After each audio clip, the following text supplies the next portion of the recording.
सायरा जी, आप मुझे ये बताएं कि कासिम और सलमान की जो अमरीकी सेनेटर्स के साथ या लॉबी क्रिएट करने वाले जो अमरीका में हैं पाकिस्तान तहरीक इंसाफ के लिए, उनसे मुलाकात हुई है। आपको क्या लगता है क्या ये अमरीकी सेनेटर्स भी पाकिस्तान आएंगे और क्या उनकी पाकिस्तान आमद से मौजूदा हुकूमत को फिक्रमंद होने की जरूरत है? इससे पहले हंसी आ रही है, बात कर लूं। पाकिस्तान ऊपर जा रहा है, किधर जा रहा है? क्योंकि जो लोगों के हालात हैं उससे तो वो कहते हैं ना कि जो फिक्रा है कि ऊपर ही जा रहे हैं लोग। पाकिस्तान का मुझे नहीं पता कि पाकिस्तान ऊपर जा रहा है या नहीं जा रहा। आए दिन नया स्कैंडल, सारी चीजें छोड़ के कुकिंग ऑयल रह गया था, आज उसका भी स्कैंडल निकल आया जी।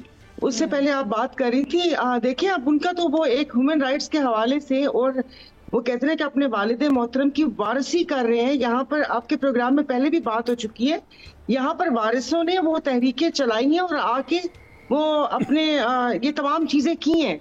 उसमें फिर वापस से मैं बोलूं कि वो नुसरत भुट्टो को ले लें, बेगम नसीम मलिक को ले लें, कलसूम नवाज को ले लें, बेनजीर भुट्टो साहिबा ने भी की थी जब उनके वालिद मोहतरम वहां पर थे, तो इसमें ऐसी कौन सी बात होगी? बाकी इन्होंने कहा बयानिया, वो जो आप लोगों के दिमाग में है गुलामी का, ये एब्सोल्युटली नॉट का, वो ड्रोन हमलों के मुतालिक था।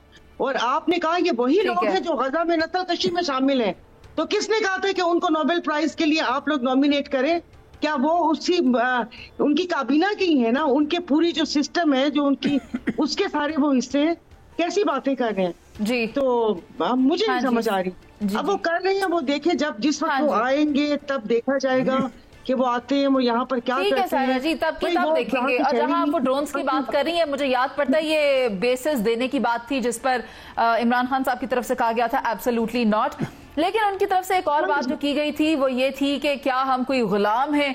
तो अब जहां उनके बेटे जाकर बैठ रहे हैं, जहां पर मुलाकातें हो रही हैं, जहां पर अंडरस्टैंडिंग डेवलप की जा रही है, जहां पर अपना बयानिया पेश किया जा रहा है, तो क्या वो जो गुलामी वाला नजरिया था वो ये भूल गए हैं? या तो फिर सलमान आबिद साहब आप याद करवा दें। बिल्कुल आप लोग दूसरी तरफ लेकर जा रहे हैं। देखिए, कोई बातचीत करना गुलामी तो ये है ना कि कोई कहीं बैठा हो और कोई कहीं ले और दे के ऊपर बात हो। ये लंच आपको महंगा नहीं पड़ेगा अगर वो कर रहे हैं लंच को। देखिए जी, बुनियादी बात तो ये है कि जो 9 मई के मुकदमात में जिन लोगों को सजाएं दी गई हैं वो सियासी फैसले हैं। और मैं इसलिए सियासी फैसले कह रहा हूं कि जिन लोगों ने प्रेस कॉन्फ्रेंसें की, जिन लोगों ने आईपीपी को ज्वाइन किया, जिन लोगों ने बानी पीटीआई से बगावत की, आज वो सारे के सारे 9 मई के वाकयात से धुले हुए हैं, उनका कोई जुर्म नहीं है। और जिन लोगों ने पार्टी के साथ खड़े होने को तरजीह दी, उन पर 9 मई के मुकदमात हैं। दूसरी बात यह कि देखिए, कासिम और सुलेमान ने एक अमरीकी फर्म जो है ना उसको हायर किया है, और ये अमेरिकी फर्म को हायर करने का मतलब है कि आपने पैसे दिए और उनसे लॉबिंग के लिए रिक्वेस्ट की है। और इस वक्त वो अमेरिका के अंदर जो फर्म है वो लॉबी के तौर पर काम कर रही है इनके लिए, और वो मुख्तलिफ सैनिटरों से उनकी मुलाकात करवा रही है। अब ये मुकदमा पेश करना कि हमारे वालिद के साथ पॉलिटिकल विक्टिमाइजेशन हो रही है, ये उनका हक है। और उसके बाद वो क्या करते हैं, उसका नतीजा क्या निकलता है, ये बात की बात है। उससे कोई बड़ी तब्दीली नहीं आने वाली, क्योंकि जब तक डोनाल्ड ट्रंप कोई बड़ा रोल प्ले नहीं करेंगे उस वक्त तक नहीं होगा। और इससे ये कहना कि गुलामी वाली बात है, ये गुलामी वाली बात नहीं है। माजी में भी कई हुक्मरान जो है इसी तरह की अमेरिकन फर्म्स को हायर करके अपने लिए लॉबिंग करते रहे।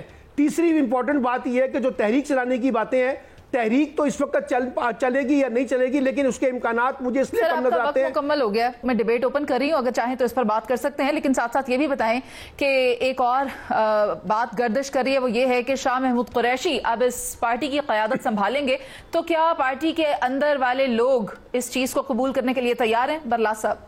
अच्छा, मैं ये कहना चाहता हूँ कि देखिए, ये जो बातें कर रहे हैं ना 190 मिलियन वाली, ओ भाई वो तो उससे दानिश यूनिवर्सिटी बन रही है, वो तो वफाकी हुकूमत के खजाने में है। और जो बातें ये लॉबिंग की हैं, मशहूर किया गया था, मशहूर था कि भुट्टो को अमेरिका ने मरवाया है, इस्तेमारी ताकतों ने मरवाया है, और बेनज़ीर भुट्टो फर्में हायर करती रही लॉबिंग करने के लिए। और फिर ये जो 9 मई है, 9 मई की गर्दान तो बड़ी वकारी जाती है। भाई 2 गवाह हैं उसमें मेन, और ये दुरुस्त बात है जो सलमान साहब ने की है कि जिसने प्रेस कॉन्फ्रेंस की उसको छोड़ दिया। वो दो औरतें एक गाड़ी में थी, हमारे पास वक्त कम है। यास्मीन राशिद और अंदरीब अब्बास। देखिए, मैं ये कह रहा हूं कि ये जो इमरान खान साहब की या बानी पीटीआई की तहरीक के बारे में बातें हो रही हैं, इस वक्त तहरीक चलने के इम्कानात मुझे कोई बहुत ज़्यादा रोशन नज़र नहीं आते, क्योंकि पार्टी के तंजीमी मामलात बहुत ख़राब हैं। जहां तक आपने शाह महमूद कुरैशी की बात की है, ये भी एक खुशफहमी की सियासत है कि शाह महमूद कुरैशी जो है वो पार्टी की क़यादत संभालेंगे। भाई आपको याद है, माजी को क्यों भूल जाते हैं? हमने नवाज शरीफ का भी मुतबादल तलाश करने की कोशिश की, हमने भट्टो का भी मुतबादल तलाश करने की कोशिश की, हमने बेनज़ीर का भी मुतबादल तलाश करने की कोशिश की, हम बानी PTI का मुतबादल पिछले 2 वर्ष से तलाश कर रहे हैं, वो नहीं मिल रहा। क्योंकि पाकिस्तान की सियासत में जो क़यादत होती है वो क़यादत ही होती है, आप उनके मुतबादल उस तरह से पैदा नहीं करते। और अगर शाह महमूद कुरैशी ने कोई निकल कर कोई नया मुज़ामती ग्रुप बनाना होता तो वो 2 साल जेल में ना रहते। उनके साथ 2 साल में जो कुछ हुआ है वो भी आपके सामने है। उन्होंने एक बड़ी भरपूर मुज़ामत दिखाई है, इस्तकामत दिखाई है, पार्टी के साथ खड़े रहे हैं। सायरा जी, आप कुछ ऐड करना चाह रही हैं? वो उस वक्त यही बात हो रही थी तारा साहब के, आपने बोले एक तो पता नहीं उनके बयानात को हम सीरियस क्यों लेते हैं, और बर्राज साहब ने जवाब दे दिया कि वो यहाँ पर पड़े हुए पैसे और उससे दानिश यूनिवर्सिटी बन रही है। बाकी जो सलमान आबिद साहब ने बातें की हैं जबरदस्त, उन्होंने वो कहते हैं कि समंदर को कूजे में बंद कर दिया। और 9 मई की आप बात कर रहे हैं, पहले तो मुझे ये बताएं संगीन जुर्म था या नहीं था, या ऐसा संगीन था कि इसमें अगर माफी मांग ली जाए तो उसकी संगीनी कम हो जाएगी। पहले कौम को ये तो समझाएं। मतलब हम कुछ भी करते रहे, जो दिमाग बनाना था हम लोगों ने हमारा बना हुआ है, कौम का बना हुआ है, आवाम का बना हुआ है, वो हो नहीं सकता कि अब ये सजाएं मिले या कुछ हो या ये सारा कुछ करें। ये सब प्रोपेगेंडा जितने भी हैं जी, जिस तरह MQM के हिस्से बखरे किए तो वो आज तक उनको भी कोई मिल नहीं सका उनकी क़यादत संभालने वाला।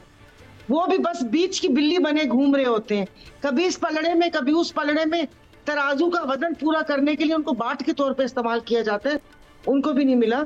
तो ये किसी भी पार्टी के लेकिन ये वाली सूरत हाल तो PMLN पर भी आई, इसी तरह के हालात PPP के लिए भी पैदा हुए, लेकिन जिन्होंने अपनी सियासी वाबस्तगियां नहीं बदलनी थी उन्होंने नहीं बदली। शहजाद भट्ट साहब आप बात कर लें, वरना फिर शुक्रिया मनीज़े, मैं कोई ना कोई बहुत मशकूर हूँ आपका, लेकिन मैं सिर्फ एहतरामन कद काट वाले मेरे साथ 3 सीनियर मोस्ट लोग हैं, इसलिए मैं कोशिश कर रहा था कि टाइम उनको दूं। मेरे तो 3 अल्फाज सिर्फ ले ले कि आप, मेरा वक्त मुकर्रर जो खत्म हो गया था कि पाकिस्तान ऊपर जा रहा है, 2 फिक्रें हैं।